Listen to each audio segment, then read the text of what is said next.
বিষাক্তর main কারণ কি বলেছে, সমাজকে বিষাক্তের মেন কারণটা কি বলেছে। কোরআন বলতে আছে ইয়া আইয়ুহাল্লাযীনা আমানু ইয়া আইয়ুহাল্লাযীনা আমানুত্তাকুল্লাহা ওয়া কুনু মা'আস সাদিকিন। হে ঈমানদার বিশ্বাসীগণ বান্দারা, তোমরা আল্লাহকে ভয় করো আর সত্যবাদীদের সঙ্গ লাভ করো। সত্যবাদীদের সঙ্গ লাভ করো। কার সত্যবাদীদের সঙ্গে মানে তুমি নিজেকে সাথী বানিয়ে নাও। অর্থাৎ আপনি আমি প্রচলিত কথাতে যেটাকে বুঝি সেটার নাম হলো বন্ধুত্ব। যদি বন্ধুত্ব করতে হয় তো কারোর সঙ্গে বন্ধুত্ব করো, এক অপরের সঙ্গে সম্পর্ক রাখো, অ্যাটাচমেন্ট হয়ে যাও, তার সঙ্গে তুমি ছায়ার মতো চলতে থাকো। এটাকে আল্লাহ পাক কোরআনে বললেন যে কার সঙ্গে বন্ধুত্ব করবে, কার সঙ্গে সম্পর্ক জুড়বে। তো বলে আল্লাহ ওয়ালাদের সঙ্গে তুমি সম্পর্ক জুড়ে নাও, সম্পর্ককে আল্লাহ ওয়ালিদের সঙ্গে জুড়ে নাও। তো বলে এর বেনিফিট কি হবে, এর ফায়দা কি হবে। তো আসুন আল্লাহু আকবার, সারা হযরতে মানে বিভিন্ন বুজুর্গানে দিন তিনাদের উক্তি হলো যে আজ সমাজ পুরোপুরি বরবাদ হয়ে যাচ্ছে, সমাজ আজ বিষাক্ত হয়ে যাচ্ছে, সমাজ আজ দূষিত হয়ে যাচ্ছে, সমাজের মধ্যে নফরাতি একটা ঝড় উঠেছে। এর মেন কারণ হলো আপনার সঙ্গ। এর মেন কারণ কি হলো? সঙ্গ, বন্ধুত্ব। বলবেন কি করে? এর মেন কারণ বন্ধুত্ব, সঙ্গ।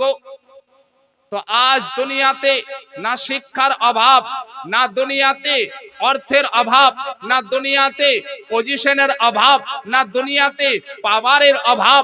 দুনিয়াতে যদি আপনার কোনো কিছুর অভাব আছে তো সৎ সঙ্গের অভাব আছে।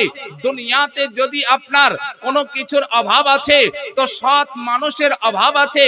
যার বাদৌলতে আজ দুনিয়াতে মানে এত ক্রাইম, এতটা কারাপশন, এতটা অন্যায়, এতটা অত্যাচার, এতটা মুসিবত, এত দুনিয়াতে নফরতি ঝড় উঠেছে, যার কারণে আজ সমাজ এতটা দূষিত হয়েছে। বলবেন কিভাবে? আসুন আপনাকে হাদিস আর কোরআনের মাধ্যমে আপনাকে বুঝিয়ে যায় দুনিয়ার হালাত এত ভয়ঙ্কর কেন, আর মুসলমান আজ এত লাঞ্ছিত কেন, এত দুর্বল কেন। আরে ও মুসলমান, যে মুসলমান সুবহানাল্লাহ যখন মক্কাতে রাসূলে পাক ইসলামের দাওয়াত দিয়েছেন 39 কে নিয়ে, যখন আপনার কাবার চত্বরে ঢুকেছেন, আল্লাহু আকবার, 40 কে হযরতে ওমর ফারুক কে দিয়ে পূরণ করে আপনার ইসলামের পতাকা উত্তোলন করেছেন। মানে আপনার যখন বদরের ময়দানে যান 313 জন সাহাবীকে নিয়ে মানে 22,000 এর সঙ্গে মোকাবিলা করেছেন। ও মুসলমান, আজ দুনিয়াতে যে সমস্ত ইতিহাসকে উঠিয়ে দেখুন, বড় সুপ্রিম পাওয়ার মঙ্গলের সঙ্গে মোকাবিলা কে করেছে?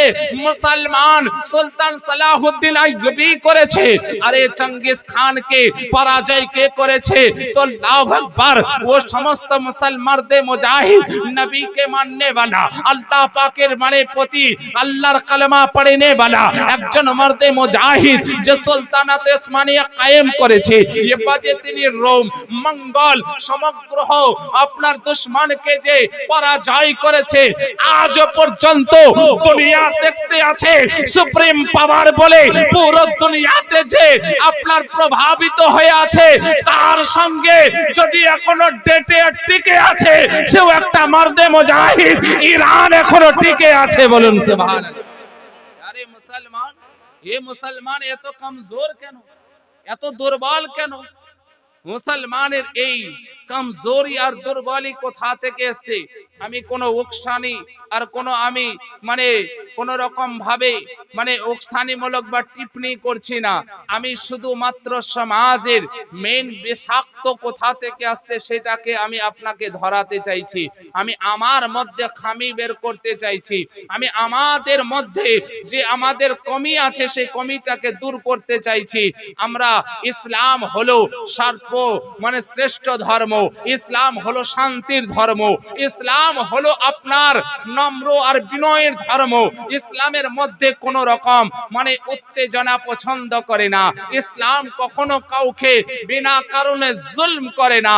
ইসলাম কারোর প্রতি আমানতের খেয়ানত করে না। আরে যে ইসলাম গরিবকে পানি খাওয়ার কথা বলে, যে ইসলাম ভোকাকে খাবার খাওয়ানোর কথা বলে, যে ইসলাম মায়ের পদতলে জান্নাতকে বিচিত করে, যে ইসলাম পিতার দরজাকে বুলন্দ করে, যে ইসলাম ভাইয়ের হকের কথা বলে, যে ইসলাম বোনের অধিকারের কথা বলে, যে ইসলাম পড়োশীর হকের কথা বলে, যে ইসলাম একটা বিনা পারমিশনে ইসলামের মানে মাননেওয়ালা ইমামে আজম আবু হানিফা রাহমাতুল্লাহ আলাইহি কারোর ছায়াতে দাঁড়ানোটাকেও যে গুনাহ মনে করে, সেই ইসলামের মানে কি করে মানুষকে অত্যাচারের কথা বলতে পারে, কি করে মানুষের সঙ্গে জুলমের কথা বলতে পারে? আরে ইসলাম মানেই হলো উদারতা, ইসলাম মানেই হলো একটা নরম জায়গা, ইসলামের মানেই হলো একটা মানে শান্তি শৃঙ্খলার জায়গা। আজ সেই জায়গাকে মানুষ টার্গেট কেন করে? কারণ কোথাও না কোথাও তার দিলে ভয় রয়েছে যে আজ যদি মুসলমানকে যদি টার্গেট না করা হয় তাহলে এমন একটা দিন আসবে যে পুরো দুনিয়াতে শুধু একটাই ধর্ম আর মাযহাব হয়ে যাবে, যার নাম হলো মুসলমান, যার নাম হলো ইসলাম। মুসলমান এ তো হওয়ারই হবে, কারণ আমার আকা ফরমান দিয়ে গেছেন যে পুরো দুনিয়াতে যদি কোনো মাযহাব থাকে তার নাম হবে ইসলাম, আর সারা দুনিয়াতে একটাই ধর্ম থাকবে, একটাই জাতি থাকবে, তার নাম হবে মুসলমান।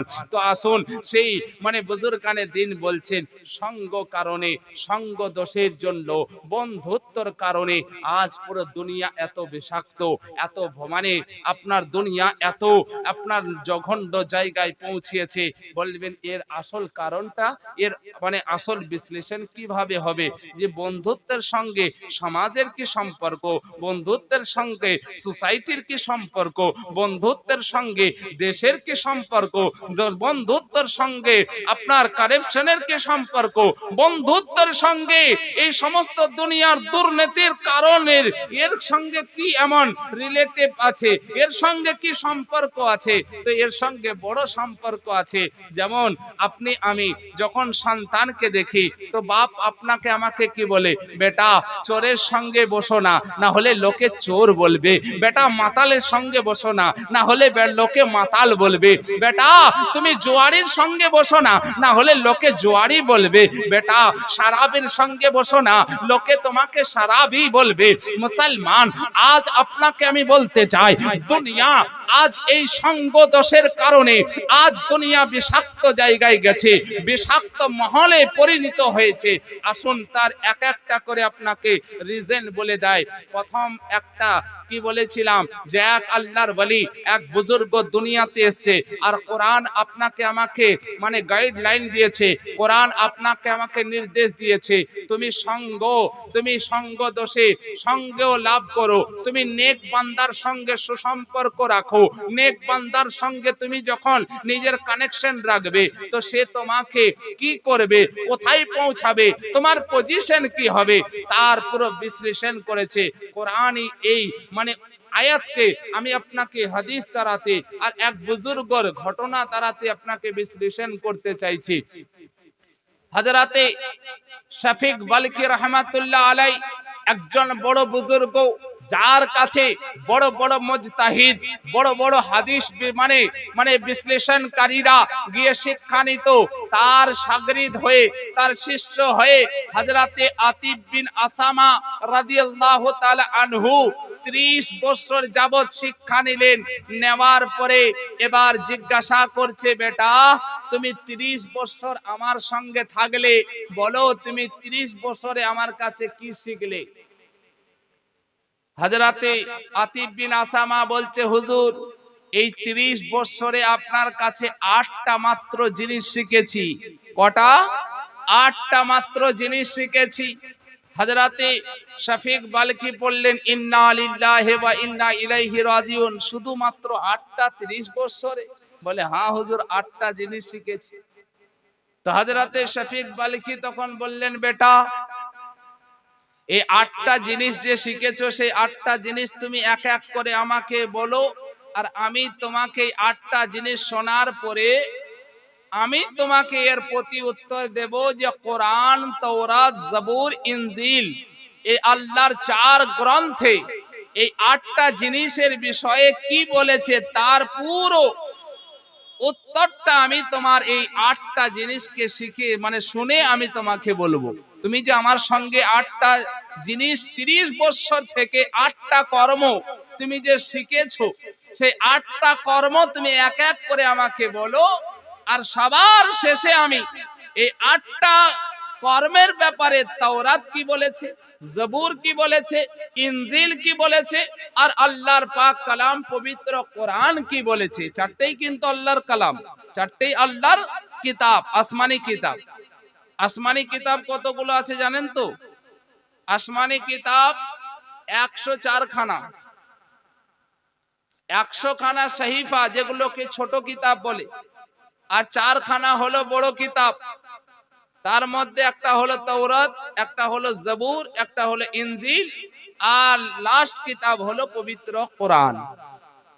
তো তাওরাত আর জবুরের মধ্যে কাটছিট হয়ে গেছে, কিন্তু আলহামদুলিল্লাহ কোরআনের হেফাজতের দায়িত্ব মহান আল্লাহ নিজে নিয়েছে।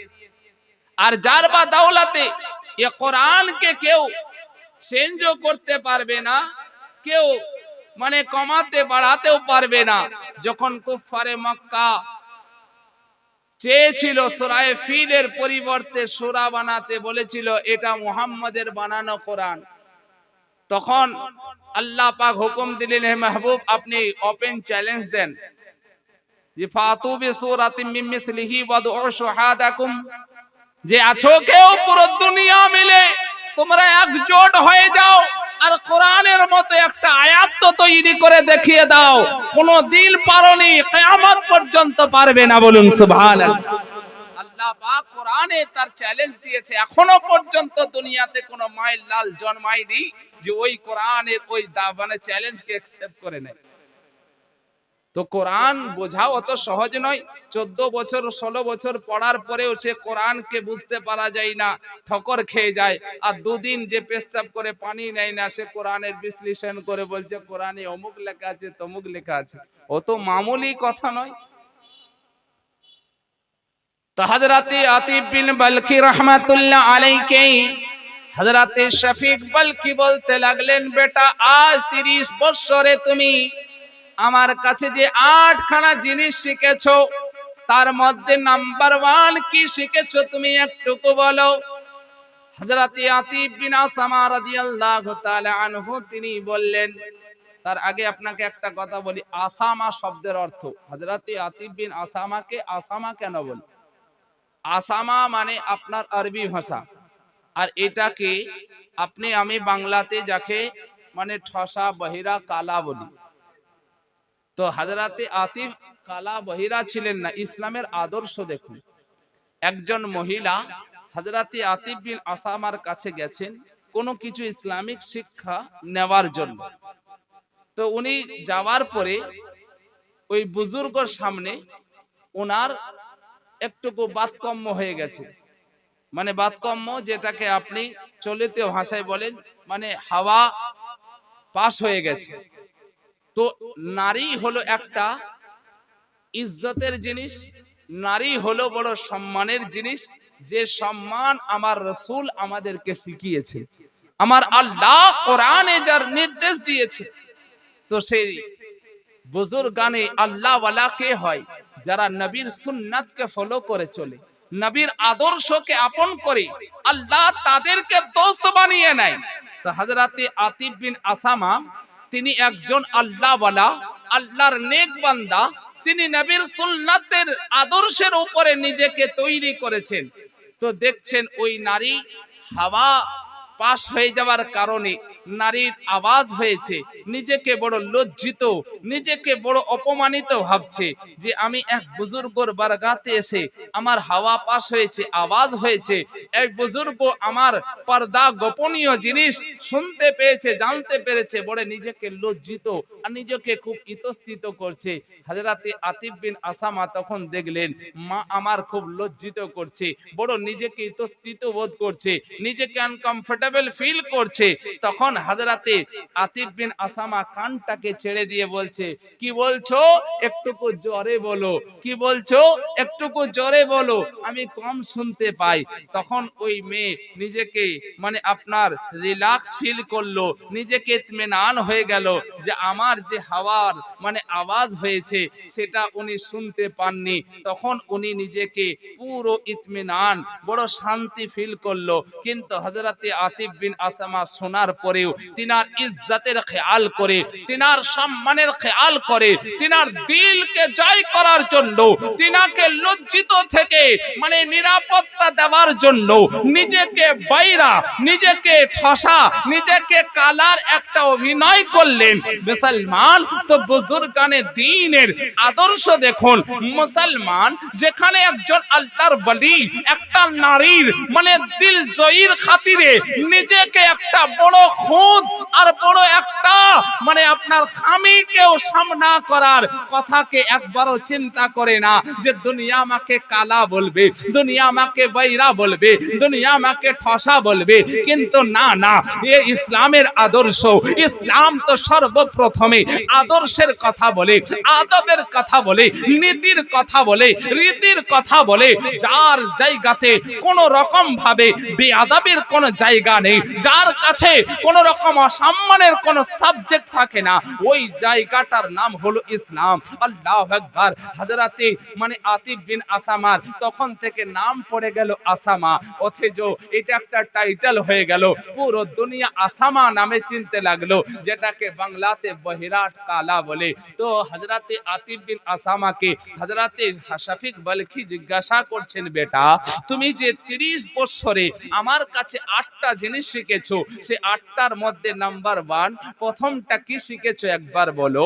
বলছে, হুজুর গো, এই 30 বছরে আপনার কাছে আমি যে থেকেছি, ছায়ার মতো আপনার সঙ্গে থেকেছি, আপনার সঙ্গে খাওয়া দাওয়া করেছি, আপনার সঙ্গে চলাফেরা করেছি, আপনার সঙ্গে ওঠা বসা করেছি। 30 বছর যাবত পুরো দুনিয়াকে এক সাইডে রেখেছি, আর আপনার সঙ্গটাকে আমি এক সাইডে রেখেছিলাম। আপনার সঙ্গে আমি নিজেকে এমন ভাবে ব্যবহার করেছি যেমন একটা কাপড় একটা শরীরের সঙ্গে লিবাস টাচ হয়ে থাকে, ওই রকম ভাবে নিজেকে আপনার সঙ্গে ব্যবহার করেছি। হুজুর গো, আপনার সঙ্গে থেকে আমি দুনিয়াকে বড় কাছ থেকে দেখেছি, আর আপনার কাছে শিক্ষাটাকে নিয়ে পুরো দুনিয়ার সঙ্গে তুলনা কম্পেয়ার করে আমি দেখেছি, আর ভালোভাবে আমি কনফার্ম হয়ে আমি সেই শিক্ষাটা অর্জন করে ফেলেছি। বলে, বেটা কোন শিক্ষা? বলে, হুজুর, এই পুরো দুনিয়াতে প্রিয়জন বলে কেউ নেই, পুরো দুনিয়াটা হলো প্রয়োজন। কি বললা? এই দুনিয়াটাতে প্রিয়জন বলে কেউ নেই, পুরো দুনিয়াতে সবাই প্রয়োজন হিসাবে এক অপরকে ব্যবহার করে, প্রিয়জনের খাতিরে নয়। বলে, কিভাবে বেটা? এই জন্য ওই কবির আমি ওই ছন্দটা পড়েছিলাম, কি দুনিয়ার যত জায়গায় যেখানে গিয়েছি, কম বেশি দুঃখ তো পেয়েছি। দুনিয়ার যত জায়গায় যেখানে গিয়েছি, কম বেশি দুঃখ তো পেয়েছি। তবে মদিনায় গেলে, নবী রওজায় গেলে মনের দুঃখ থাকে না। দিদার দাও গো শাহে মদিনা। বর্তমান যুগে আর কোনো চারা নেই, যদি এখনো না চেতৌনি না জাগে, এখনো পর্যন্ত যদি সিরিয়াস না হন, আগামী তো আরো ভয়ঙ্কর হবে। আর এটারই আপনাকে আমি মেসেজ দিতে চাইছি বাবা, ছোট্ট করে আপনাদেরকে কাছে বলতে চাই, আমি কোনো প্রফেশনাল বক্তা নয়, আমার মানে এটাই পেশা নয় যে আমাকে জলসা করে খেতে হয়। আমার একটা নেশা, আমি আল্লাহ রসুলের খাতিরে, আমার মুসলমান কওমের জন্য, যতটুকু আল্লাহ আমাকে তৌফিক দেবে আমি মানুষের জন্য খিদমত করব, একটুকু যে চেতনতা জাগাতে। নাহলে কোরআন বলে আল হাকুমাত তাকাসুর হাত্তা যুরতুমুল মাকাবির, হে মানব তোমাদেরকে অন্ধ করে রেখেছে তোমাদের লালচ, তোমাদের লোভ, তোমাদের আকাঙ্ক্ষা, আবেগ, চাহাত, মনো ইচ্ছা, মনস্কামনা তোমাদেরকে অন্ধ করে রেখেছে। যেদিন তোমার চোখ খুলবে সেই দিন তুমি নিজেকে অন্ধকার কবরে পাবে আর আফসোস করবে যে আল্লাহ আমি তো এতদিন জেগে জেগে আমি তো ঘুমার স্বপ্ন দেখছিলাম দুনিয়াতে, আল্লাহ আমি তো বরবাদ হয়ে গেছি, আমি তো তাবাহ হয়ে গেছি, আজ কবরের কোলে এসে গেছি। এই ব্যাপারে হযরতে আতিক বিন আসামা নিজের উস্তাদকে বলছেন, হুজুর 30 বছর আপনার কাছে থাকার পরে আমি কমপ্লিটলি ভাবে জেনে গেছি যে এই দুনিয়াতে প্রিয়জন বলে কেউ নেই, সারা দুনিয়া প্রয়োজন আছে। বলবেন কি রকম প্রিয়জন আর প্রয়োজন? মানে যে বলে হুজুর আমি যখন দেখলাম দুনিয়াতে মা বলেন, বাপ বলেন, ভাই বলেন, বেটা বলেন, বিবি বলেন, বাচ্চা বলেন, বন্ধু বলেন, বান্ধব বলেন, এ দুনিয়াতে প্রিয়জন বলে কেউ নেই, সবাই প্রয়োজন আছে। বলবে কেমন করে বেটা? বলছে হুজুর গো, যে মা বলতো আমার নয়নের মণি, যে স্বামী বলতো তুমি আমার কলিজার টুকরা, যে বিবি বলতো তুমি আমার মাথার তাজ, তুমি আমার প্রাণ, তুমি ছাড়া আমার দুনিয়াতে কেউ নেই, যে বন্ধু বলতো তুই আমার একটা হৃদয়ের মানে একটা টুকরা, সবাই দুনিয়াতে এক অপরকে জান বলে দাবি করত, এক অপরকে নিজের নয়নের মণি বলে দাবি করত, যে এক অপরকে নিজের প্রাণ বলে দাবি করত, সেই জল ব্যক্তিকে আমি ভালোভাবে কাছ থেকে দেখেছি। যতক্ষণ পর্যন্ত এই বডির মধ্যে প্রাণ আছে ততক্ষণ পর্যন্ত কারোর জান আছে, কারোর প্রাণ আছে, কারোর নয়নের মণি আছে, কারোর লাগতে জিগার আছে, কারোর কলিজার টুকরা আছে। কিন্তু হুজুর যখন আমি কাছ থেকে পুরো দুনিয়াকে দেখলাম, যখন তার বডি থেকে জানটা আলাদা হয়ে যায়, বডি থেকে যখন জানটা আত্মাটা আলাদা হয়ে যায়, সে যখন ডেড বডি হয়ে যখন মানে মাটিতে লুটিয়ে থাকে, ওই সময় না বেটা এসে বলে যান, না বেটি বলে এসে যান, না মা বলে লাগতে জিগার, না বাপ বলে কলিজার টুকরা, না বিবি বলে নয়নের মণি, না স্বামী বলে তুমি আমার জিন্দেগি, কেউ কারণ নয়। তাড়াতাড়ি করে তাকে গোসল করিয়ে দেয়, কাফনের কাপড়খানা পরিয়ে দিয়ে তাকে কবরস্থানের দিকে নিয়ে চলে যায়। যখন কবরস্থানের দিকে নিয়ে চলে যায়, পুরো দুনিয়া তার পিছন পিছন চলতে থাকে, তাকে সামনে সামনে নিয়ে যায়, তারপরে সামনে রেখে জানাজাটা পড়িয়ে নিয়ে তাকে অতি সুন্দর ভাবে এক ছাতি কবরকে গর্ত করে, মাটিকে গর্ত করে, তাকে মাটির মধ্যে শুইয়ে দেয়। তাকে একটুকু বেশি তাকে দেওয়া হয় না, মেপে 1.5 হাত দেওয়া হয়, 3.5 হাত, 3.5 হাত আপনার মেপে দেওয়া হয়, 1.5 হাত তাকে মেপে দেওয়া হয়, চওড়া 3.5 হাত, লম্বা তার থেকে 1 ইঞ্চি বেশি নয়। ওই সময় সেই ব্যক্তি আফসোস করে, আল্লাহ যাকে জান বলেছিলাম, যাকে প্রাণ বলেছিলাম, যার জন্য দুনিয়াতে ন্যায় অন্যায় দেখিনি, হারাম হালাল দেখিনি, যার জন্য আমি দুনিয়াতে পাপ নেকি দেখিনি, যার জন্য গুনাহ নেকিকে আমি ফলো করিনি, যার জন্য আল্লাহ তোমার হুকুমকে পিঠ পিছল করেছি, নবীর আদর্শকে ছেড়ে দিয়ে পুরো দুনিয়াতে নেমে পড়েছি, আজ সেই নিজের প্রিয়জন, নিজের মাতা পিতা, ভাই বোন, সন্তান সন্ততি, নিজের পরিবার সবাই আমার সঙ্গে সম্পর্ককে বিচ্ছিন্ন করে নিয়েছে, আর আমাকে এক অন্ধকার কাল কুঠরি কবরের মধ্যে ফেলে দিয়েছে। আল্লাহ এই সময় তো না বেটা সাহায্যের জন্য হাত বাড়াবে, না বেটি, না বউ, না বাচ্চা, না বিবি, এই সময় তো কেউ কারণ নয়। তাহলে এটাই কনফার্ম হয়ে গেলাম, যখন রোজগার করতে পারিনি সবার কথা শুনেছি, যখন রোজগার করতে পেরেছি সবাইকে ওয়াগাত যতদিন দিয়েছি সবার প্রিয় থেকেছি, যখনই দিতে পারিনি তখনই দুঃখ আর কষ্ট বেদনা শুনেছি, যখন নিজের কর্মহীন হয়ে গেছি, শক্তি যখন শেষ হয়ে গেছে, কমজোর আর দুর্বল হয়ে বাড়ির কোণাতে বসে গেছি, তো বেটার কাছেও বোঝ হয়ে গেছি, বেটির কাছেও বোঝ হয়ে গেছি, বিবির কাছেও বোঝ হয়ে গেছি, পরিবারের কাছেও বোঝ হয়ে গেছি।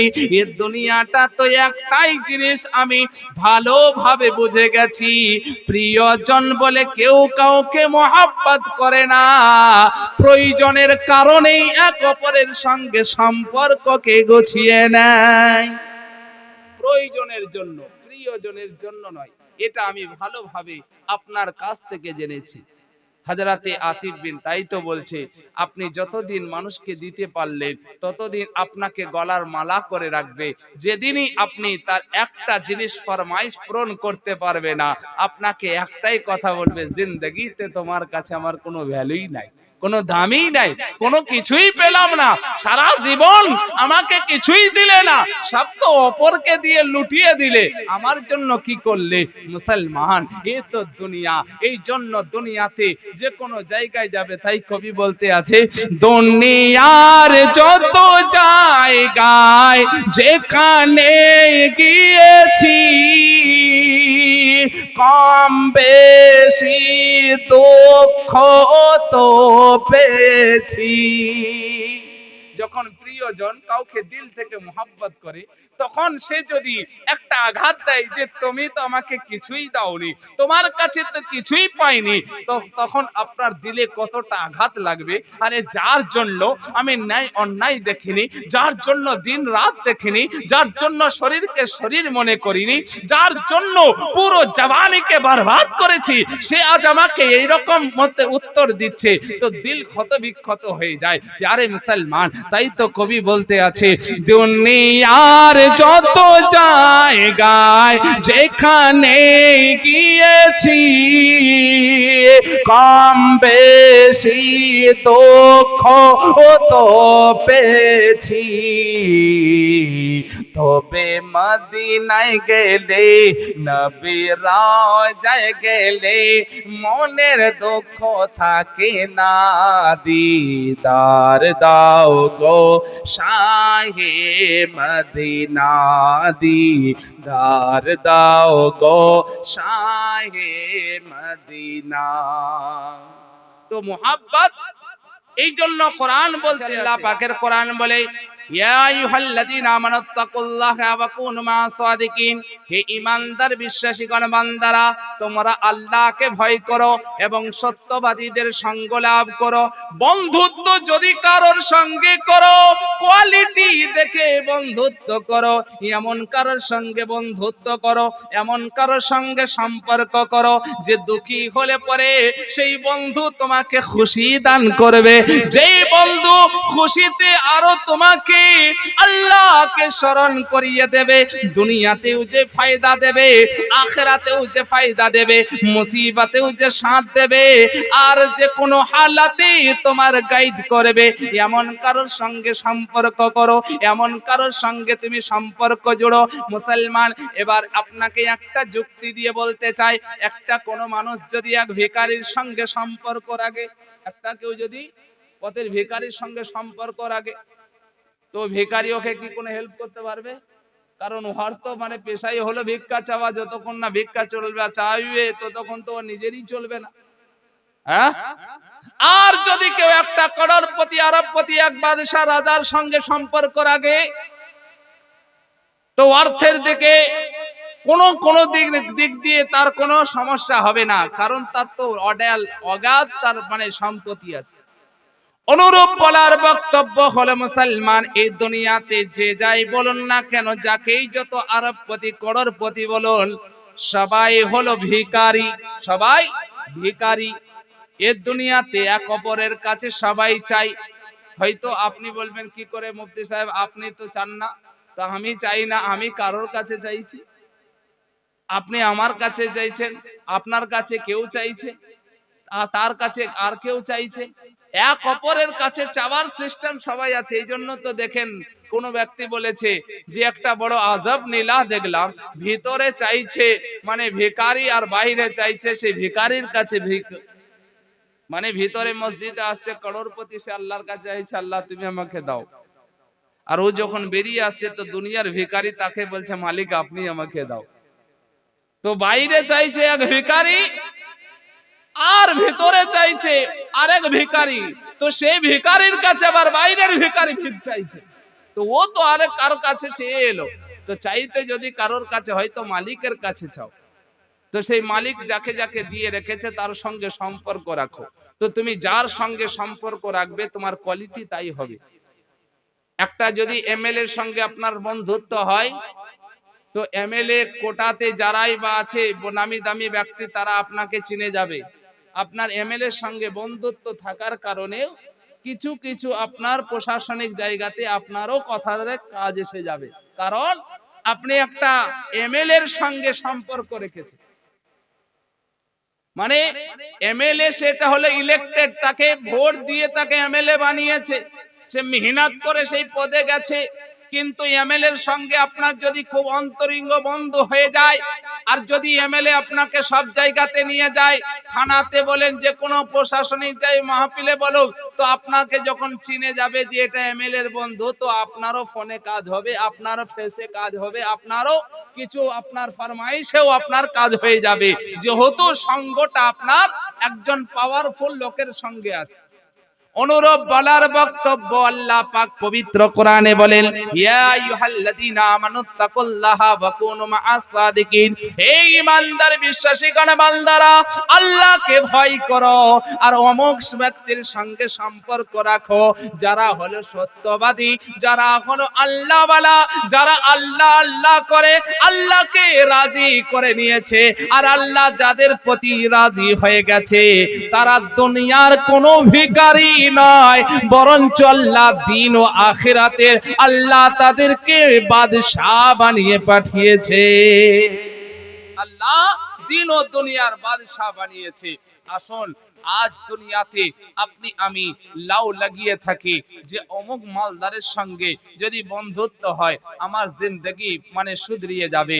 আজ আপনার আমার বন্ধু কি পরামর্শ দেয়, জিন্দগিতে কি করলি, একটা বাড়ি করতে পারলি না, জিন্দগিতে কি করলি, একটা গাড়ি করতে পারলি না, দেখ অমুক সুদ খেয়ে কত মালদার হয়ে গেল, দেখ অমুক চিটিং করে কত বড় লোক হয়ে গেল, দেখ তমুক জুয়া খেলে কত বড় লোক হয়ে গেল, দেখ তমুক হারাম খেয়ে কত বড় লোক হয়ে গেল।